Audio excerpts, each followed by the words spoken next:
Evening and welcome once again to Gaming Under the Influence. I'm Mike and this is Alex, and we're coming to you from Green Dragon CVR in Woodbridge, Ontario, the only place you'll find over 100 plus kinds of excellent Ontario craft beer to purchase alongside excellent fucking games like Fire Emblem 3 Houses, which we're here to talk to you today. But first, a bit about this beer. Zap Sour IPA from Nickelbrook in Burlington, Ontario. Pretty good, eh? Yeah, it's pretty tasty. Got some lactic acid cutting through the resin of the hops. It's nothing incredibly novel. It's solid, straight-up beer. I definitely like the combination of these two styles. Yeah, I wouldn't call it extraordinary, but it is good. Yeah. You know what's even better, though, buddy?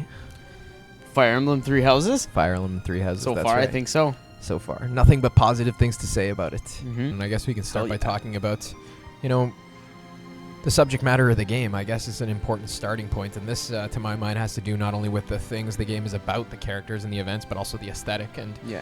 the design of everything from characters, weapons, monsters, plot, and gameplay systems. This was handled by Intelligent Systems, the guys who have been doing Fire Emblem all these years. Right. Freelance illustrator Kazuma Koda of Nier and Bayonetta fame, he was working on character design, and having become aware of that, like if I look at the character designs, I You see definitely it, see right? it, yeah. 100,000,000%. Yeah, the same anime infused presentation of like a strange new world as in those titles comes through here. And as with From Software's work on the Souls games, there's this Eastern flavor, this representation of Western fantasy, except endeared to us with a fresh aesthetic approach, like a anime approach. Knights, princes, nobility, churches, priestesses, very all anime represented. injected. Yeah, for Oh, sure. boy. They're not original in that. Lots of people have done that before, but Yeah, definitely of not, course. to my knowledge, to this degree of like.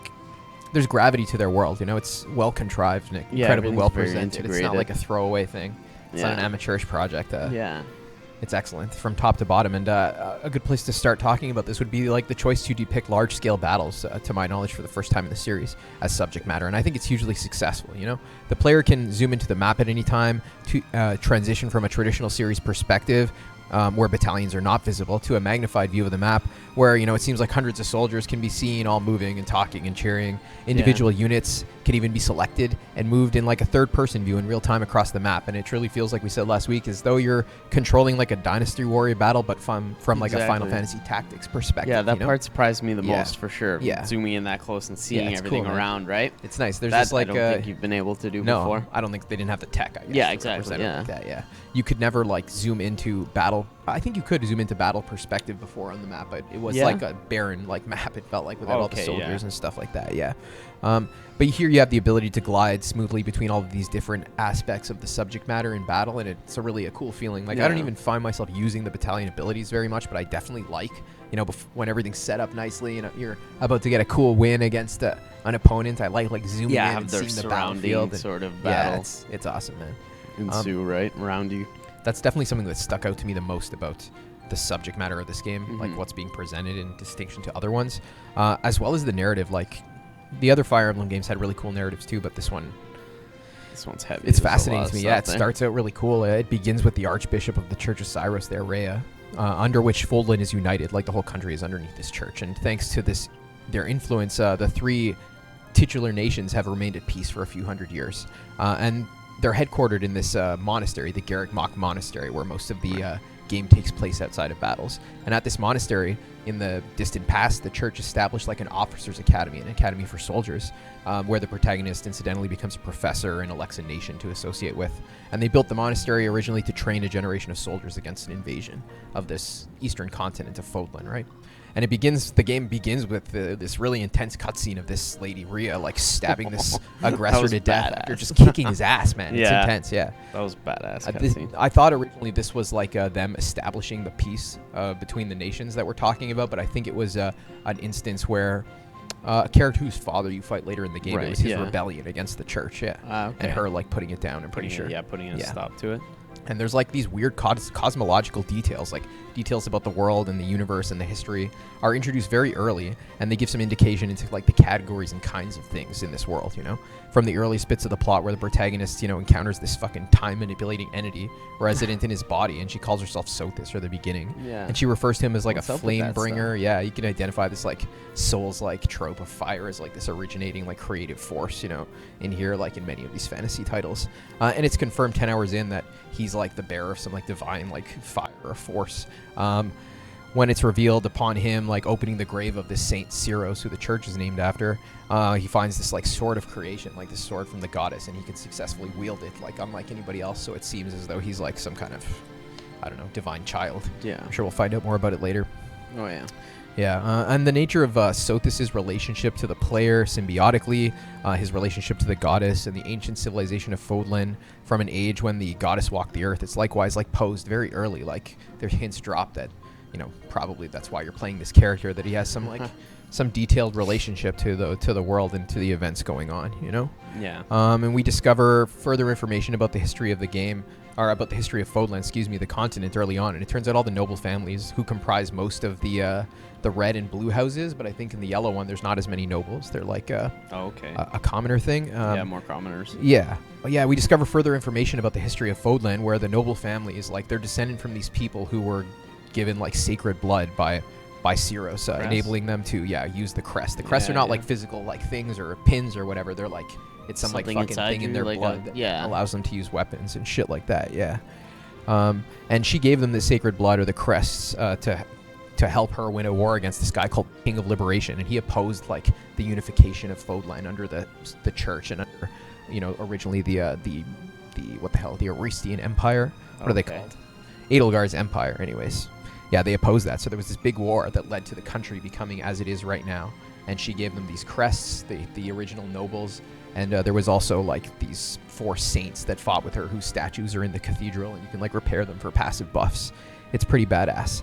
The player character is then, you know, after, you know, the story starts with you being inducted as a tutor into the services of the church at this monastery after saving the heads of the 3 student academy leaders from bandits sent by this fucking mysterious villain with a metal head and a raspy voice. So it's pretty badass. Like right from the beginning, you're like in the shit, you know? You're involved in like the deep parts of like the world's history and stuff. And I'm fascinated with like all of the different stuff going on. I can't wait to see how, you know, what role you really have in it. Stuff. Yeah. Yeah, I must have. A lot of it even you learn from like when you walk around the monastery talking to the knights. And, you know, that kind of stuff. It's really, really cool, man. I think it's a badass story. I'm fascinated with it. And with the world. It does seem like a really cool world. Yeah, and I like the lore surrounding it is.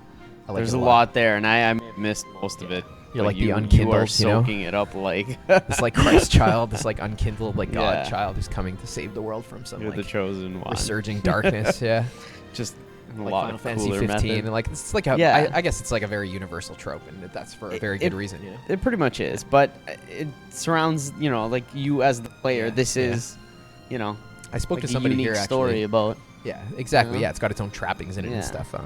I spoke to somebody at the bar here the other day who was telling me they're like, man, I don't like these fantasy games where it's like about the good guys and the light and the bad guys and the dark, and it's like, you know, too simple. It's not like, I suppose, morally relative enough for modern taste, but to my mind, those simple symbols, like we said in our JRPG video a few months ago, are the absolute best because they're like clear writing, you know? Their job is not to be like the thing you're focused on. It's supposed to be evidently be like a metaphor, a symbol for something else, right? And when you have like all of these complex human relationships and you add tropes about toxic masculinity into the plot, like I think it degrades the value of the work as a sign, and it makes it more of a fucking thing in itself. Yeah, I feel like it tries to bring it more into like the modern real world rather than sticking with. I think you sacrifice profundity for concreteness and relatability. Right? Yeah. Whereas this game, I think, masterfully shows that you can, on the one hand, retain that sublimity with your simple symbols of light and dark and metaphysical themes, but on the other hand, translate that into a living world where there is a concrete strata, there's a concrete element. You can engage in conversations about fucking food with people and, you know, all kinds of stupidity. Like professors try to sleep with you. Like, there's definitely room in a well-constructed universe. It's rated, isn't it? It's T. Yeah, it's T. Right. It's suspect, I think. Especially even after the first cutscene there and all this, the first one was brutal. Yeah, I was that's like, what brutal, the hell? man. Yeah, it was severe. Are we sure We'll this show game's it here, not rated M? Yeah, it was very good. Oh, man. Yeah, I think it's a really well done, like, at least at this stage, speaking specifically to, like, the history and the plot and the story rather than to the, you know, the per se, the universe. Like, I think all of the stuff going on in the world is awesome. And, like, later on we can talk, I guess, a little bit more about these, you know, the universe and the symbols. But we should move on a little bit and talk at least a little bit about the gameplay conventions, the visual presentation of the large-scale battles I just said I like so much, you know. Yeah.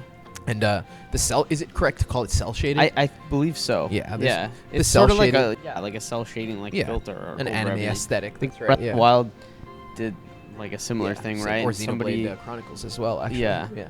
yeah, you're right. I saw a Yeah. mod where somebody removed it and it shows it like totally different. It looks Really? like it's supposed to be like as if they were going for Yeah, realistic realism, graphics, yeah. but I dig. The I cell shading dig the anyways. style too, the anime aesthetic, like yeah. It lends itself to Cell the shading, this- whatever. exactly. Wouldn't you say it lends itself well to like this concrete depiction in a vibrant palette? There's lots of contrasting colors, with Koei Tecmo's experience with Dynasty Warriors being a large contributing factor to how well it looks. I bet on the ground. Yeah, it looks like Yeah. I haven't played modern Dynasty Warrior games, Nor I, but all they're a seem visual like, spectacle for sure. I know that Yeah. much. Yeah. And with their help, like the anime aesthetic, all the contrasting colors, a wonderful palette, wonderful design direction. It conveys a so far enjoyable cast of distinct characters, very distinct between the houses even, whose anime stylings, like including like their large eyes, their line-like mouths and brows, convey their slightly exaggerated, but in any case, tightly thematically focused personalities. I think for every character, you can say like what defines this character, or something quickly comes to your head, and their personality develops around it, like a well-constructed house. Yeah, haven't It's found nice. any that are overly like annoying. Yeah, or some are anything. Like, some are they're kind all- of none of them are write-offs anyways, even if you Yeah. dislike them, I guess I would say, Yeah. right? It's astounding how much text there is and Oh my God. how much voice This acted game text is there is in this game. yeah. Each character has like tons of conversations, their own mission associated with them. You do on the battle map.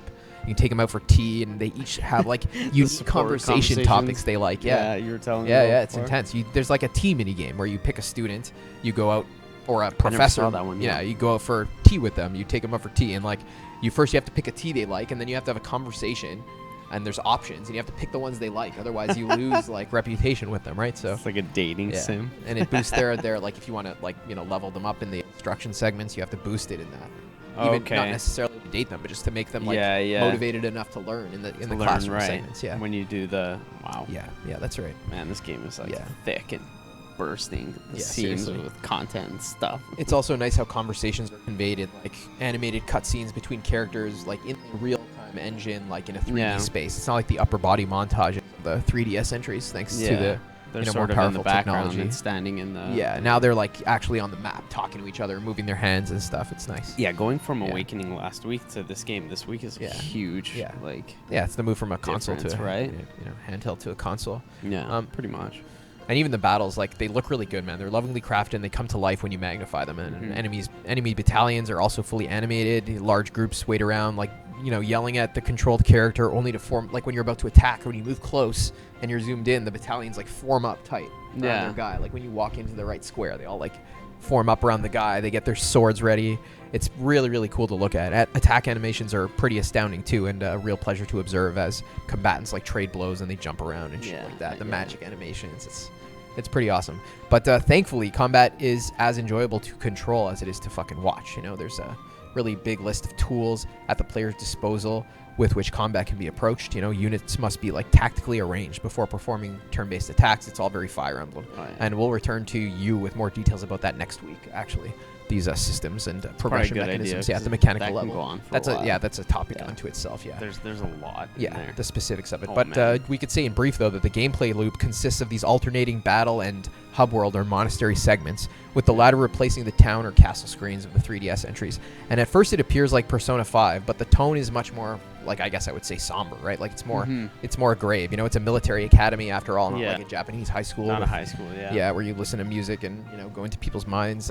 It's a military academy established by a militant religious order. Characters even react with horror at their first kills in early battle, only to be told, like, buddy, that's going to happen to you if you fuck with the church. I saw that, right? Yeah. There are still goofy, like, fan service conversations and relationship segments, much improved from the previous entries. Each cast member, like we just said, is memorable and distinct, amazingly likable or unlikable. But the core focus here appears to be advancing the narrative and training or leveling up the particular combat skills of each member of your house. Exams, group activities, and lessons pertinent to each proficiency can be employed to build your units, I guess, to your ultimate goal, to the party you want to achieve in the late game, right? Yeah. And the monastery segments also house like cooking and gardening mini games, lore on the Church of Syros and Fodland, and the noble houses, and the library books and NPC conversations. There's also side quests. And yeah, stuff, lots right? of stuff like that. Yeah, there's calendars also Yeah. signifying the important dates to you and occurrences as time passed. This day we'll have a battle, this day an exam, this a birthday. That's the core loop, right? You go from the monastery segment, you mess around in there, you progress time until you get to the next week, then you go into a side battle, and then you finally at the end of the month have like a mission battle, like a main story mission. Oh, is it at the end of months? I didn't notice that. At the end of the month, you have a mission. Yeah, that's right. Yeah, it's definitely beneficial to like divide your free weeks between doing like quests in the monastery, maybe 1 day for that and 2 days for battling, so your guys don't become under-leveled. Yeah, that makes sense. Yeah, and on hard mode, the amount man. of battles you can do is limited as well, so it makes it a little bit easier, which is what we're playing on. Yeah, we're both playing on hard. And lastly, I just want to say, struggled with a little bit at the beginning, but yeah, me too. Until you learn all the systems. Wow. Yeah, we can talk a little bit more about that next week too. Actually, yeah. I'm excited for that. But we can just, at the end say a word about like not all of the story and history of the world I was just discussing with pleasure, but the universe, right? Like it's a world, like a JRPG world of mysterious powers, institutions, and entities. Like previous titles, it contains empires in a state of uneasy peace or conflict that proves less important than a more pressing, like, cosmic evil that they somehow encounter later in the game. Like that's very Fire Emblem, these political tensions, two different kingdoms, but eventually they unify against some big bad guy, like the secret bad guy, like again, typical JRPG fashion. Yeah, right? exactly. Just like in Dragon Quest, I just finished that too. Nice. We're certain the game world will extrapolate on what these bits of lore convey about like the cosmology of the world in the context not only of a political narrative, but a thoroughly formed like universe with its own fundamental principles and categories of things, employing this ordered multitude of competing social and cosmic powers as a means of, symbolizing, like we were just saying in JRPGs, like simple, fundamental, really important concepts like being in love and the contest of good and evil. That's really what these kinds of games are about. Yeah, right? They don't have any grand social or political pretensions. They talk to, they're sort of just in their own world, the right? proto-narrative. Yeah, exactly. Yeah, that's right. It's really cool. Try not to deviate from that and inject into... No. They exist to be like good, living, beautiful things unto themselves. And that's what comes across to me in the universe and all of these bits of story with this intense like history and like backdrop. Like they're a service to the good of the work in itself. Its own politics, right? Yeah, that's right. Yeah. It doesn't need external like real world politics. No. Got their own shit. It definitely is political in the sense that it assesses like the relationship between human beings and their institutions. Like in the BioShock video, we never got to do. Like I argued, in fact, that like being a political in this sense, like taking politics as your subject matter, contrary to like making a game that is didactic and means to teach you politics, taking it as subject matter, it's probably the best subject matter you can have, because like we were just saying, if the end goal of all the stuff you're depicting in your game is to be, a sensible sign of like what your concept is, with a beautiful thing in your mind. Like a human society is the most rich, like the deepest symbol you can come up with. In each of one of the parts of that society, there can be a universe in each one of their minds, and their relationship to each other is, the best kind of symbol you can contrive. If you, again, use it as subject matter and not as a means to, teach somebody to fucking be a worshiper of Ceros or something like that. Exactly. What have you, right? Yeah. I didn't realize this game is a good example of that. Like, it's an going after for the BioShock video. Yeah, it is, yeah. We can maybe incorporate some of those ideas into a discussion on this next week. But this game is so heavy. It's what stuck out to me after the first few days of playing it, Yeah. You've played a few days. I've played about 20 hours right now. 20 hours. 18, I'm probably played like 4, so I'm that's lagging cool, heavily. But like in the parts we just played, we'll have on screen at this moment. A lot of the systems we just discussed are already present. Yeah. Right? You can see it, coming alive, like slowly and surely as I absorb it. Thank you all for watching. It's been swell, and we'll be back at you in short order with more details on the progression and gameplay loop of this title. Oh yeah. Take care. Good night.